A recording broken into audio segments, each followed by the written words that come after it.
فقد قال الله تعالى في كلامه المجيد وبرهانه التوحيد أعوذ بالله من الشيطان الرجيم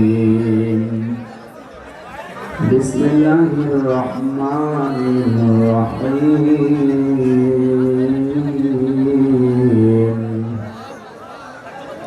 يا أيها الذين آمنوا كتب عليكم الصيام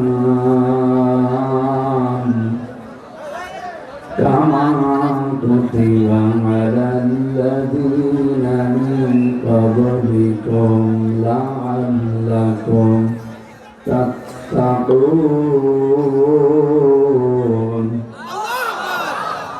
أياما معدودات فمن كان منكم مريضا أو على سفر فعدة من أيام أخر وعلى الذين يطيقونه فدية طعام مسكين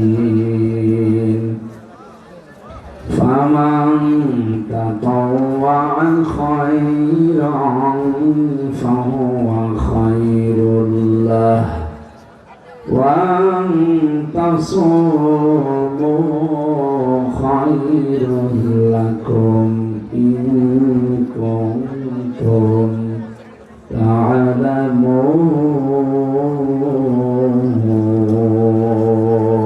اللهم صل على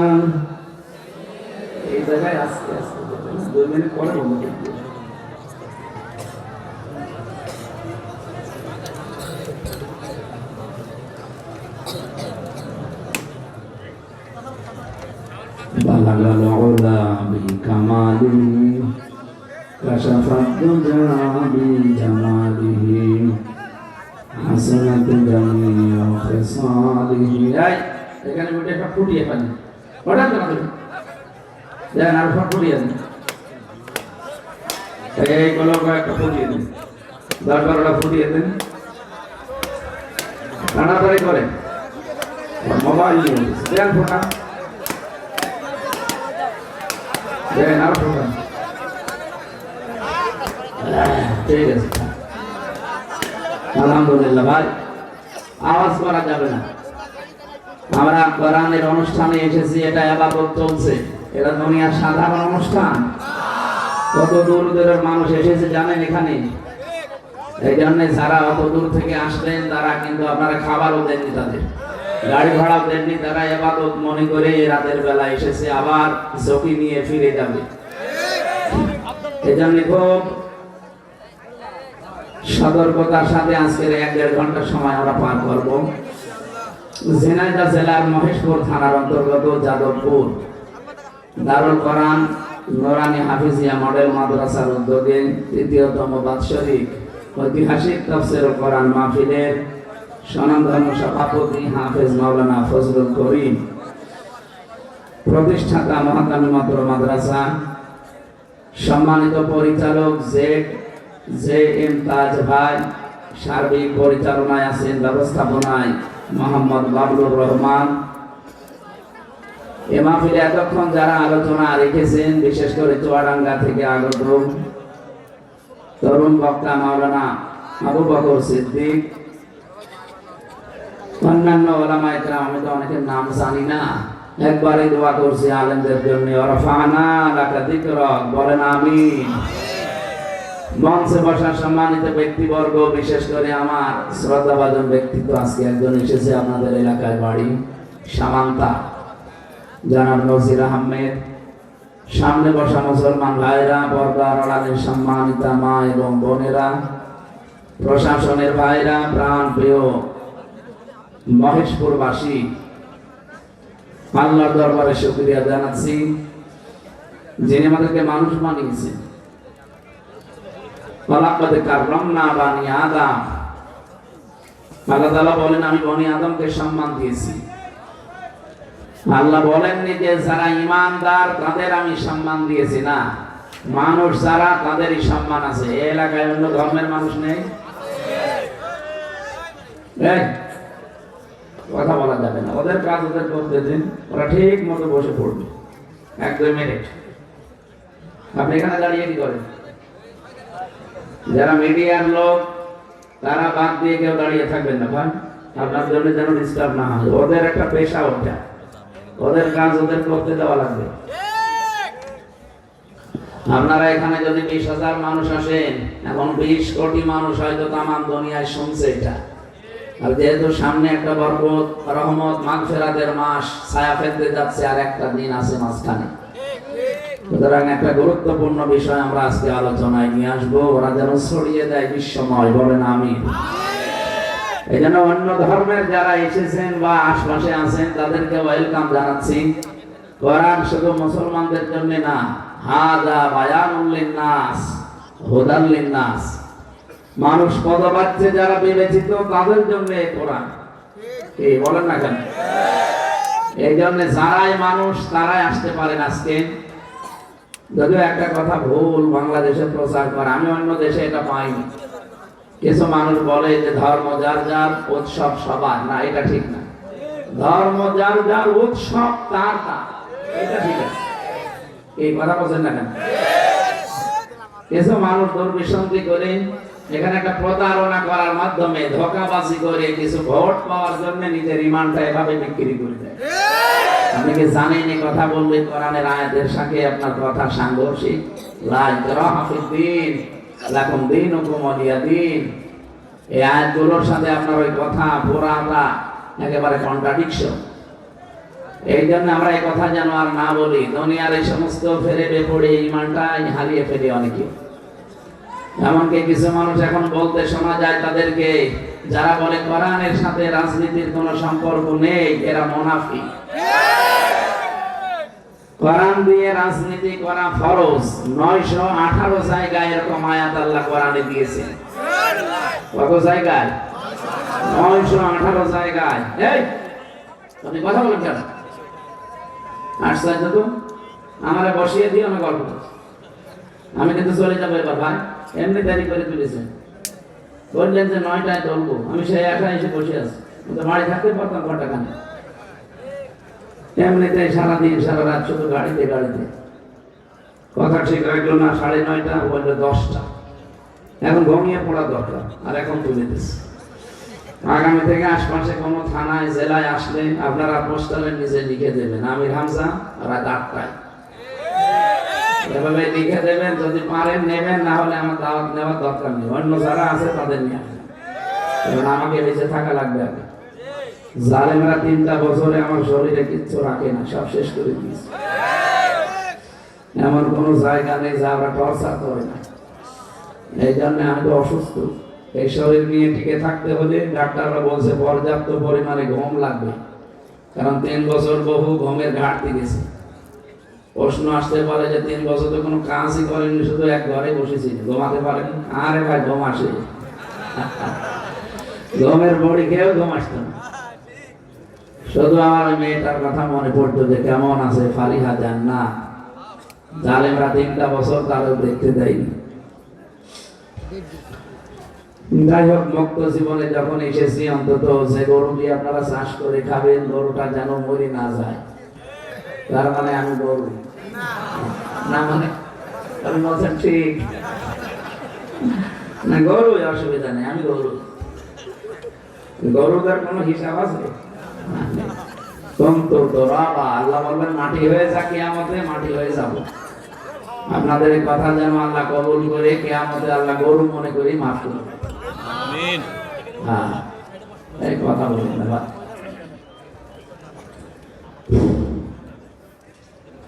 যে কথাটা তুলেছিলাম লাকুম দীনুকুম ওয়ালিয়া দীন, এই কথা বলা ঠিক না যে ধর্ম যার যার, উৎসব সবার। এর অর্থ হচ্ছে ধর্ম যার যার, উৎসব তার তার। নবীকে আল্লাহ বলতে বলেন, হে নবী, আপনি বলেন যে আমার ধর্ম আমার জন্য, আপনার ধর্ম আপনার জন্য। আমি জোর জবরদস্তি করি না। আমাদের ধর্মে যে জোর নেই, জবরদস্তি নেই, এটা প্রমাণ কিন্তু এই বাংলাদেশ। কারণ আমরা 96% মুসলমান, আর অন্য জাতি মাত্র 4%। যদি জোর থাকতো, জবরদস্তি থাকতো আমাদের ধর্মে, বলেন তো 4% হিন্দু থাকতে পারতো? পিটিয়ে মুসলমান বানিয়ে ফেলতাম না? কিন্তু আমাদের নেই। ফাইন্নামা আলাইকাল বালাগ ওয়া আলাইনাল হিসাব। হে নবী, আপনার দায়িত্ব পৌঁছিয়ে দেওয়া, আর হিসাবের দায়িত্ব কার? বলেন বলেন। আমরা সঠিকভাবে তুলে ধরতে চাই। আপনার ইচ্ছা হলে আপনি মানবেন, যদি ইচ্ছা হয় যে না আমি মানতে চাই না, কি করে এরা?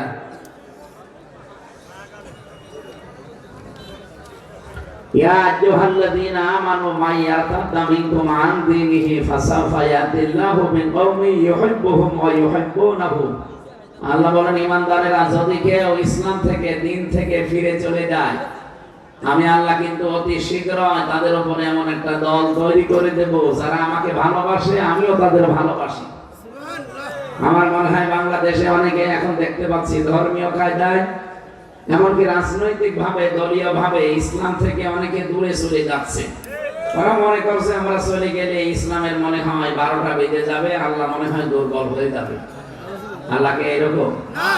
আপনার মতো হারুন আর হারুনের বউ যদি 100টাও চলে যায়, ইসলামের ক্ষতি হবে? আল্লাহর সিদ্ধান্ত হচ্ছে ফাসাউফা ইয়াতিল্লাহ।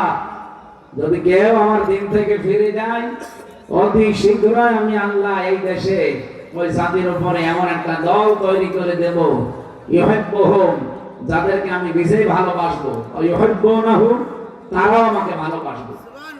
এরকম দল বাংলাদেশে তৈরি হবে না হবে না?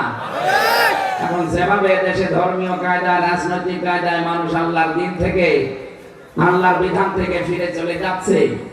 চট্টগ্রামে যে কি যেন মাইজ ভান্ডারি নাম আছে, নইমুদ্দিন না মঈনুদ্দিন মাইজ ভান্ডারি, এই শয়তান যে কথাবার্তা গুলো মানুষের সামনে বলে, কিছু মানুষ বসে শোনেও। বলে আল্লাহর ওলির দরবারে মানুষ গাঁজা খেতে আসে পবিত্র হওয়ার জন্য। এরকম কথাবার্তা যারা বলে, গাঁজা খাওয়ার জন্য এদেশে পুলিশ ধরে জেলে দেয়। কোথায় দেয়? অথচ আমরা দেখলাম এই 3 বছরে তো অনেক গাঁজাখোর জেলের ভেতরেও গাঁজার গাছ লাগিয়েছে। জেলার একদিন এসে বলছে, এই তুই গাঁজা পেলি কোথায়, বীজ পেলি কোথায়, যে গাঁজার গাছ লাগালি? বলছে, স্যার আমি কোর্টে গিয়েছিলাম মামলার হাজিরা দিতে, আমারও তো কিছু হিতাকাঙ্ক্ষী বাইরে আছে, তারা আসার সময় গাঁজার পোটলা দিয়েছিল, তো ওইটা তো ধরা পড়ে যাবে মেশিনে, এই জন্য মুখের ভেতর গিয়েছিলাম, এই বীজগুলো কায়দা করে মুখের ভেতরে এক কোনায় লুকিয়ে রেখেছিলাম, মেশিনে তুলে দিয়েছে, কিন্তু ওইটা ধরা পড়ে। আমার মনে হয় মেশিন ওই সময় নষ্ট ছিল। তাছাড়া আমার মাজা একটা তার থাকলেও দেখতে পাই, আর ওর গাঁজার পোটলা দেখতে পেল না। মানে ওইভাবে ঢুকে পড়ার পরে বলছে, আমি ওইটা ওই যে পানি খাওয়া আছে বোতলের মুখ কেটে ফেলে ওর ভেতরে মাটি দিয়ে ওই টব বানিয়ে গাছার গাছ লাগিয়েছে 2 মাস আগে। দেখেন স্যার কত বড় হয়েছে। হিন্দু জেলা তো দেবদোলা, আরে শয়তান, গাঁজা খাওয়ার জন্য পুলিশ ধরে করে জেলে দিল, আর তোরে এত কঠিন অবস্থায় রাখলাম, তুই এর ভেতরেও গাঁজার গাছ লাগিয়ে দিলি, তোরে তো স্বর্গে পাঠানো লাগবে। জান্নাত জাহান্নাম বিশ্বাস করে না, বলে স্বর্গে পাঠানো লাগবে। এই জন্য দিন থেকে কেউ যদি ফিরে যান, আল্লাহ কিন্তু সত্যিই তার সিদ্ধান্ত বাস্তবায়ন করবে। এমন একটা দল বানিয়ে দেবেন, সেই দলকে আল্লাহ নিজেও ভালোবাসবেন, তারাও আল্লাহকে জীবনের চাইতে বেশি ভালোবাসবে। সেই দলে শামিল হওয়া দরকার না? আল্লাহ যদি এরকম একটা দল বাংলাদেশে বানিয়ে দেয়, আল্লাহ যেন আমাদেরকে ওই দলে শামিল করেন, বলেন আমিন। আমার ভাইরা, যেহেতু অন্য ধর্মের যারা এসেছেন তাদেরকে বলছি, কোরআন সবার জন্য উন্মুক্ত এবং ওপেন। এখানে যারা এসেছেন আজকে কোরআন থেকে হেদায়েতমূলক কিছু কথা বলবো, আল্লাহ যেন শিক্ষা নিয়ে বাড়ি যাওয়ার তৌফিক দেন, বলেন আমিন। দরুদ আর সালাম পড়ছি আমাদের নবী মুহাম্মদুর রাসূলুল্লাহ সাল্লাল্লাহু আলাইহি ওয়াসাল্লামের প্রতি, যার আদর্শ পেয়ে আমরা এখনো পর্যন্ত খুশি আছি। কিছুদিন পরে হয়তো তার আদর্শ ছেড়ে দেব। বলেন বলেন, জীবন চলে গেলেও রাসূলের আদর্শ ছাড়া যাবে? এই যে কয়েকদিন আগে রাখাল রাহা নামে একজন রাসূলুল্লাহকে গালি দিয়েছে, এটা তার নিজের কথা না, শুধু তাকে এভাবে দেওয়ানো হচ্ছে। কারণ আগস্টের 5 তারিখের পর থেকে আজকের এই ফেব্রুয়ারির 27 তারিখ, এই 6 মাস কয়দিন হয়ে গেল? 27টার উপরে প্রায় এই ভারত থেকে বিভিন্ন কায়দা কৌশল চালাচ্ছে। ভারতের পাশে না, এরা বিভিন্ন কায়দায় চেষ্টা চালাচ্ছে আমাদের দেশে যেন অশান্তি তৈরি হয়। এখানে 27টা বিষয় এরা চালিয়েছিল, কখনো আনসার লীগ, কখনো রিকশা লীগ, কখনো হেলমেট লীগ, সর্বশেষ রাসূলুল্লাহকে গালি পর্যন্ত দিয়েছে। ওরা মনে করেছিল আমরা উত্তেজিত হয়ে ওকে মেরে ফেলবো, এটা বিশ্বের মিডিয়ায় ওরা দেখিয়ে বলবে বাংলাদেশে জঙ্গি ভরে গেছে। অত পাগল শামসুদ্দিন হাত থাকতে না ভাই, আমরা আর কারো উস্কানিতে পা দিতে চাই না। হ্যাঁ, তবে বলতে চাচ্ছি আমরা এই অনুষ্ঠান থেকে রাখাল রাহা শুধু না, বাংলাদেশে কেউ যদি কোন নবীকে গালি দেয়, বিশেষ করে আমার নবী মুহাম্মদুর রাসূলুল্লাহকে, একই কথা, তার ফাঁসি দেওয়া লাগবে। এটা যদি তামাম দুনিয়া একদিকে হয়ে যায়, যাক, আমরা তার ফাঁসি, আমরা তার ফাঁসি। আগামীতে কেউ যদি দুঃসাহস করে, কোনো বিচার নেই, একবারে রায় দিয়ে দেবেন, তার ফাঁসি দেওয়া লাগবে। আপনি আমার গালি দেন, আমার বাবারে গালি দেন, আমার দাদারে গালি দেন, হ্যাঁ, আমার দাদারে গালি দিলে অসুবিধা নেই, কারণ ও আমি বলে গালি দেন, দরকার আপনারা মেয়ের টাকা দেবেন, কিন্তু নবীজিকে গালি দেওয়া যাবে?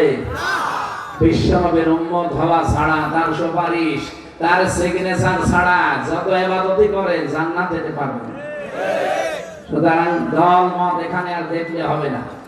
কি রাজনৈতিক ভাবে বিভিন্ন দলে আমরা করি, হয়তো ভোট মোট দেই, এই এদিকে তাকান, তো রাসূলুল্লাহ আমাদের সবার জন্য না, কারণ জান্নাত যেহেতু যাওয়া লাগবে নাকি। এখান থেকে এই আপনাদের বারবার থামাতে গেলে তো আমি আলোচনা ভরে যাবো। এই ছেলে, এখানে কথা বলেন কেন? বাড়ি চলে যান, যান, নিজের সময় না, খালি ডিস্টার্ব করে। এই যে মাঝখানের এটা কি খুলে ফেলা যায় না? এটা পেছনে মানুষ আছে, কথা বলবেন, আমি মাপ চাচ্ছি। এই ঝামেলা হলে কিন্তু আমি মনোযোগ করে দেবো। আপনি একটা ক্লাস করছি, একটা ক্লাস যদি আপনি নাই বসেন, তো রাত করে বসে আছেন, মানে ডিস্টার্ব করা যাবে না, একবারে নিস্তব্ধ হয়ে যান। এখান থেকে মহেশপুর না গেলে জীবনে একটা মানুষ এই যাদবপুর থেকে মহেশপুর বাজারে কোনোদিন যায়নি, তার বিশাল ক্ষতি হয়ে গেছে। বলেন, মহেশপুর বাজারে যাওয়া যত জরুরি, জান্নাতে যাওয়া ওই রকম জরুরি। ঠিক, মহেশপুর বাজারে না গেলে কি আছে ক্ষতি? কোনো ক্ষতি আছে? জীবনে এখানে বহু মানুষ পাবে, জীবনেও কোনোদিন মহেশপুর বাজারে যায়নি এমন মানুষ আছে, জীবন কেটে চলে গেল। কিন্তু জান্নাতে যাওয়া এরকম জরুরি না, এর চাইতেও হাজার গুণে জরুরি।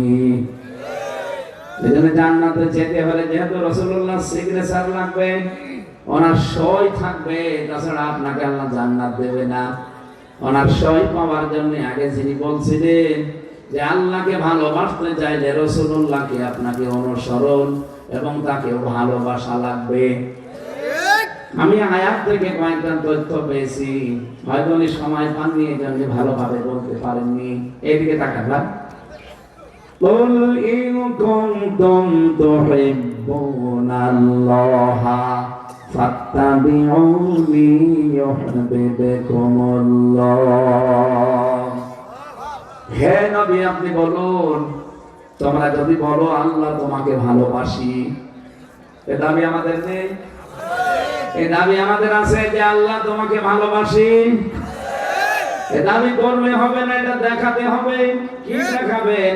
ফাত্তাবিউনি, আল্লাহ বলেন আমার রাসূলের অনুসরণের মাধ্যমে দাবি পূরণ করো।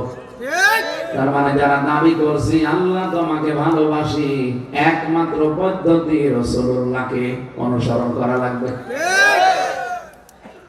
আল্লাহ বলেন আমি দুইটা উপকার তাহলে করব, ইউহিব্বুকুমুল্লাহ, আমি আল্লাহ নিজেই তাদেরকে ভালোবাসা আরম্ভ করব, না করেছি, করব। ইউহিব্বু এটা মোজারে বর্তমান ভবিষ্যৎ প্রেজেন্ট ফিউচার। সত্যিই যদি কেউ রাসূলুল্লাহর অনুসরণ আরম্ভ করে তাকে আল্লাহ নিজে ভালোবাসা শুরু করবে। আর আল্লাহ যদি কাউকে ভালোবাসা আরম্ভ করে যুনুবাকুম, যত অপরাধ আছে সব মাফ করে দেবে, না দিয়েছে, দেবে।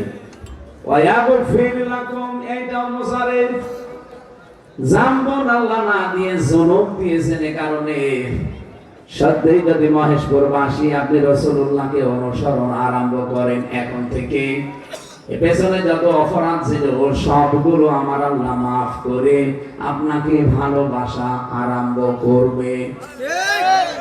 এবার আমার প্রশ্ন, যেহেতু ক্লাস চলছে, ছাত্রের মতো জবাব দেবেন। রাসূলুল্লাহর অনুসরণ করা লাগবে আংশিক না পূর্ণাঙ্গ? আপনি নিচের দিকে তাকিয়ে বলেন তো, আপনার রাসূলুল্লাহর আদর্শ অনুসরণ কি পূর্ণাঙ্গ না আংশিক? আপনি নিজের দিকে তাকিয়ে বলেন আপনার অবস্থান আজ কোথায়। আপনার মাথা থেকে শুরু করে পা পর্যন্ত, আপনার রান্নাঘর থেকে একেবারে সংসদ পর্যন্ত, পুরা জীবনে মিলিয়ে বলেন আপনার রাসূলুল্লাহর অনুসরণ হচ্ছে আংশিক না পূর্ণাঙ্গ? আংশিক অনুসরণ করলে আল্লাহ মাফ করে দেবে, জান্নাতে দেবে, নিজে ভালোবাসবে।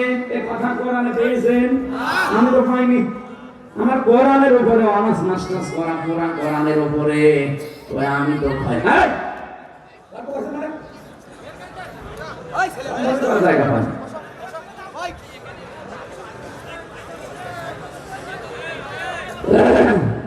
এই কথা বলা যাবে না, এই জন্য মাহফিল গুলো ঝামেলা। সেমিনার না হলে কথা বোঝানো যায়। কত গুরুত্বপূর্ণ মানুষ বসে আছেন আপনি জানেন? তার কথা বোঝার চেষ্টা করছে। কোরআনের একটা আয়াত কেউ যদি চেষ্টা চালায় বোঝার, ও যদি নাও মানতে পারে তাও 500 রাকাত নফল নামাজে সওয়াব। যারা গল্প করছে প্রায় মর্ম মানি বোঝে না। একটু চেষ্টা করেন তো ভাই। এই ভেতরে কি এখন বলা যাবে না ভাই, একটু পরে, আগে আমার আলোচনা শেষ হোক, এরপরে কথা বেশি।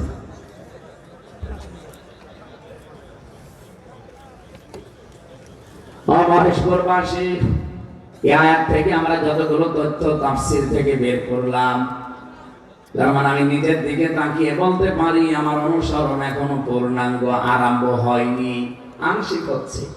হয়তো রাসূলুল্লাহর মতো দাড়ি আমি রাখি, নবীজির মতো হয়তো জুব্বা গায়ে দেই, নবীজির মতো হয়তো নামাজ পড়ি, নবীজির মতো সামনে যে রোজা রাখবো, তো বিশ্ব নবীর জীবনকে 4টায় শেষ আর নেই। উনি জন্ম থেকে শুরু করে একেবারে মৃত্যু পর্যন্ত 63 বছরে যা করেছে, বিশেষ করে 40 থেকে 63 নবুয়তের এই 23 বছরের জিন্দেগি 1 সেকেন্ড আপনি বাদ দিতে পারবেন না। এই কথা বলেন না? আয়াতের শেষে কয়টা কথা পেলাম বলেন তো? 3টা।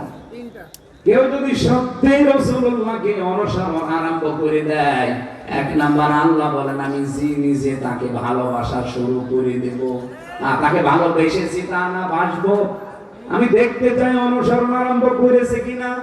আপনি আংশিক অনুসরণ করলে আল্লাহ আপনাকে ভালোবাসা আরম্ভ করবে? বলেন বলেন। আপনার অনুসরণ হওয়া লাগবে পূর্ণাঙ্গ।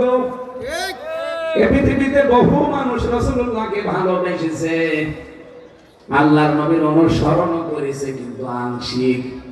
এই জন্য তাদের ভালোবাসার কারণে আল্লাহ তাদের ভালোবাসেননি, মাফ করেননি, জান্নাতেও দেবেন না। এমন হাজারো মানুষ আমি পেয়েছি।